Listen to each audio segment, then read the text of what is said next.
असगर भाई, मैं आपसे एक चीज पूछ रहा हूं। असगर भाई, आपने कहा कि कोर्ट के ऑर्डर में नहीं लिखा था कि उस एरिया में वीडियोग्राफी होनी चाहिए। आपने कोर्ट का ऑर्डर पढ़ा है? नहीं, मैंने कोर्ट का ऑर्डर उसमें स्पेसिफिकली ये नहीं चाहे तहखाने की और दूसरी चीजों का है। ठीक है, उन्होंने अब मैं कहा आपको है बताता हूं कोर्ट के ऑर्डर में क्या लिखा था। कोर्ट में जब उस दिन चर्चा हुई सर, हिंदू पक्ष ने कैटेगोरिकली लिखा था कि उसको कहां कहां वीडियोग्राफी चाहिए, उसमें तहखाना भी शामिल था। ठीक है, तहखाना भी शामिल था। ठीक, बिल्कुल। कोर्ट ने जब उस पर चर्चा की और कहा गया कि भाई एक बार के लिए यह कहा गया कि अंदर सिर्फ सुरक्षाकर्मी और मुसलमान जा सकते हैं, तो कोर्ट ने बड़े स्पष्ट तौर पर कहा कि यह बात तो मुस्लिम पक्ष के वकील ने ही खारिज कर दी, क्योंकि उन्होंने कहा कि अंदर किसी को जाने से उसके धर्म के नाम पर नहीं रोका जाता, ना रोका जा सकता है। इसका मतलब कोर्ट ने उस बात का ऑर्डर दे दिया कि जो हिंदू पक्ष जिस बात को कह रहा है, वहां आपके मुस्लिम पक्ष के लोग ही कह रहे हैं कि वहां तो जा सकता है, कोई भी धर्म का हो, तो मसला आया ही नहीं। अब आप उसको अगर आप खींचने बैठेंगे तो बात अलग हो जाएगी। दूसरी बात सर, दूसरी बात मैं ये कह रहा हूं कि जिसकी लाठी उसकी भैंस आप कह रहे हैं, आपको लगता है सर, ईमानदारी से बताइए, आप तो वकील हैं, कोर्ट के अंदर कहने के बावजूद, इतनी बड़ी संख्या में वहां सुरक्षाकर्मी होने के बावजूद, ना एक लाठी चली, ना एक आंसू गैस का गोला छोड़ा गया, क्या आपको लगता है कि सीआरपीएफ और पुलिस वहां पर अंदर जाकर और वीडियोग्राफी नहीं करा सकती थी अगर वो चाहती? तो ये लाठी और भैंस का मसला होता है सर।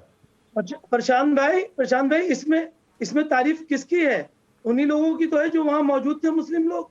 उन्होंने कोई ऐसी बात नहीं करी, कोई और कहीं उनकी भी तारीफ है सर, तारीफ तो उस प्रशासन की है जिसने कोर्ट का आदेश होने के बावजूद कुछ नहीं किया। वो दोबारा कोर्ट चले गए, ये उसकी तारीफ है सर।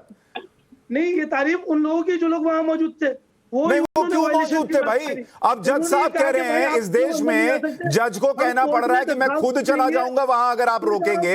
ये उनकी तारीफ का मसला है, ये तारीफ की बात है कि जज को कहना पड़ रहा है कि मैं अपने ऑर्डर का पालन कराने के लिए मौके पे जाऊंगा, ये तारीफ की बात है। अरे देखिए, हाँ जी, हाँ, तारीफ की बात मैं कहना चाह रहा हूँ, आप वो भी तो सुनिए।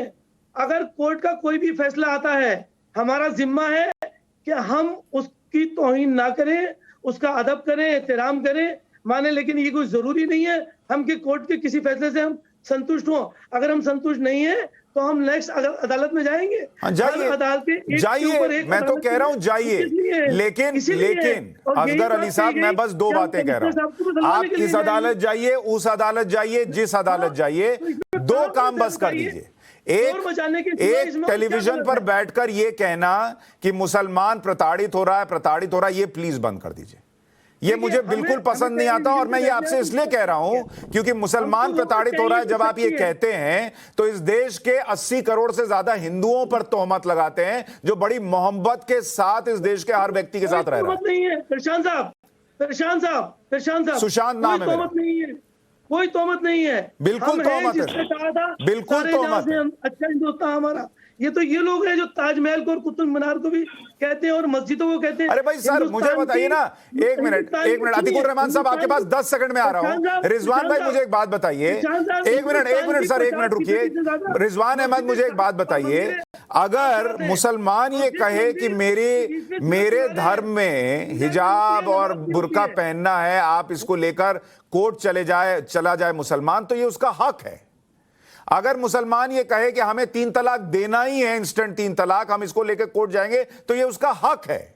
लेकिन अगर हिंदू ये कह दे कि भाई फलाने जगह मेरे अपने जो पूजनीय हैं उनका वास था, वहां कोई मुस्लिम आक्रांता आया और उसने तोड़कर वहां कब्जा कर लिया, ये हमको लौटा दो, तो ये इस देश में मुसलमानों को दबाना है, उन पर अत्याचार है, लाठी भैंस पता नहीं क्या क्या हो जाएगा। ये कैसे होता है रिजवान भाई, मुझे बताइए, ये कैसे गंगा जमुनी तहजीब है? प्रशांत जी 70 साल हो गए आजादी। दो बातें, आज तक कभी कुछ नहीं हुआ। सुशांत भाई, दो नहीं, कैसे नहीं हुआ सर? आज तक कैसे नहीं हुआ? मुझे ये बताइए, एक घर के अंदर अगर कभी अपना हक मांगने की कोशिश नहीं हुई, उसकी बहस चल रही। अरे भाई, अगर नहीं हुई तो 91 में प्लेसेस ऑफ वर्शिप एक्ट क्यों आया? अगर आप 70 साल की बात भी करना चाहते हैं। अरे भाई, मैं 91 की बात कर रहा हूं। नहीं, 91 में प्लेसेस ऑफ वर्शिप एक्ट क्यों लाया गया, मुझे ये बताइए। अगर वो एक्ट लाया गया, उसकी कोई खास ना जरूरत थी ना। अरे भाई, जरूरत थी तभी तो लाया गया ना, क्योंकि लोग तब भी मांग कर रहे थे। उसको रोकने के लिए आपने हिंदुओं को दबा दिया। रिजवान अहमद अपनी बात कीजिए, फिर मैं अतीकुर रहमान पर जाऊं। असगर अली थोड़ा रुकिए, रिजवान अहमद बोलिए। उसमें हिंदू मुसलमान दोनों शामिल थे और सिर्फ मुसलमान। असगर अली आपका मैं ऑडियो कम करा रहा हूं। रिजवान अहमद बात कीजिए, फिर अतीकुर रहमान के पास जाएं। बोलूं? जी हाँ, कम कराइए। जी हाँ सुशांत भाई, चलिए मैं कहता हूं कि कोई आक्रांता नहीं था, बहुत कुछ दिया उन मुसलमानों ने जो भारत में आए, चलिए मान लेते हैं for the sake of argument. अगर उन मुसलमानों की, उन मुगलों की, उन सल्तनतों की हम जो उन्होंने हिंदुस्तान को दिया उसकी शान के साथ अपने आप को हम मुसलमान जोड़ते हैं, बिल्कुल जोड़िए। तो भाई फिर अगर शान के साथ उन चीजों को जोड़ते हो तो कहीं ना कहीं उनकी की हुई हरकतों की वजह से तुम्हें शर्मिंदा भी होना पड़ेगा। अगर वो तुम्हारे हैं तो उनकी अच्छाई भी तुम्हारी और उनकी बुराई भी तुम्हारी।